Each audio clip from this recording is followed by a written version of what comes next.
Minútky o zdraví.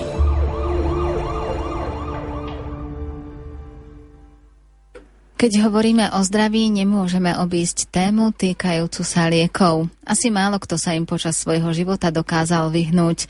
Viac vám povie lekár Marian Faktor. Milí poslucháči, ďalšou témou, ktorú nemôžeme obísť, keď hovoríme o zdraví, sú lieky.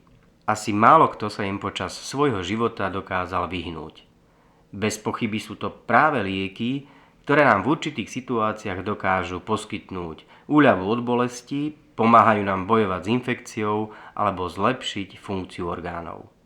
Pre mnohých sú lieky celoživotnými sprievodcami a znamenajú pre nich záchranu, predĺženie alebo zlepšenie kvality života.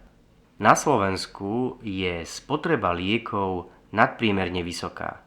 Mnohí majú sklon viniť z toho farmaceutické spoločnosti, ktoré na liekoch zarábajú, ale ruku na srdce. Kto z nás striktne dodržiava životosprávu, zdravý životný štýl, čiže zdravo sa stravuje, dostatočne sa hýbe a chodí na preventívne prehliadky. Koľkí z nás zabudli na osvedčené recepty starých mám? Bylinkový čaj, med, cesnak, naparovanie. Často, keď nám niečo je, všetci chceme rýchlo dostať tú zázračnú pilulku, ktorá ako mávnutím čarovného prútika ukončí naše trápenie. Treba si ale uvedomiť, že každý liek má aj nežiadúce účinky, dokonca aj obyčajný acylpirín. Preto by sme všetci, lekári, pacienti, lekárnici, výrobcovia liekov či tvorcovia liekovej politiky mali k užívaniu liekov pristupovať s maximálnou zodpovednosťou. Aby sme sa na účinok liekov mohli spoľahnúť vtedy, keď ich najviac potrebujeme, teda pri závažných ochoreniach. Všetkým chorobám sa predchádzať nedá a často sa nedajú prekonať bez užívania liekov. Vtedy je veľmi dôležité dodržiavať odporúčania vášho lekára, teda ako často a ako dlho ich užívať, lebo len tak je najväčšia šanca, že sa chorobu podarí zvládnuť s čo najmenšími dopadmi na organizmus. Mnohí pacienti robia chybu v tom, že predpísanú liečbu zanedbávajú.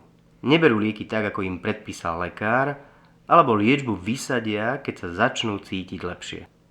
Treba si však uvedomiť, že tým znižujú účinnosť liečby.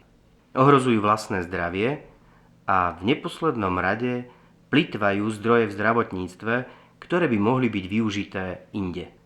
Úloha lekára pri predpisovaní liekov je nenahraditeľná. Pozná váš zdravotný stav a pozná vlastnosti jednotlivých liekov. Preto dokáže odporučiť tie správne lieky. A aj keď si uvedomuje, že lieky môžu mať aj nežiaduce účinky, vždy hľadá, tak povediac, to najmenšie zlo a najlepšiu pomoc pre svojich pacientov. Štvrtinu všetkých financií, ktoré máme v zdravotníctve k dispozícii, míňame práve na lieky. Ročne je to viac ako 1 miliarda eur. Za to by sme dokázali postaviť v každom kraji novú špičkovú nemocnicu.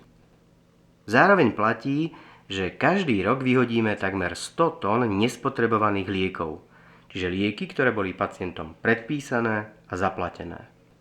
Už som spomínal, že na všetky problémy dnešnej doby nájdeme odpovede v Biblii. Tak čo hovorí o liekoch? V knihe Sirachovcovej sa píše: Pán stvoril liečivé byliny, vychádzajúce zo zeme, a rozumný muž nimi nepohrda. Sám Pán dal ľuďom poznanie, aby ho oslavovali pre jeho zázračné diela. Nimi lieči a zmierňuje utrpenie človeka. Z nich mastičkár namieša liek.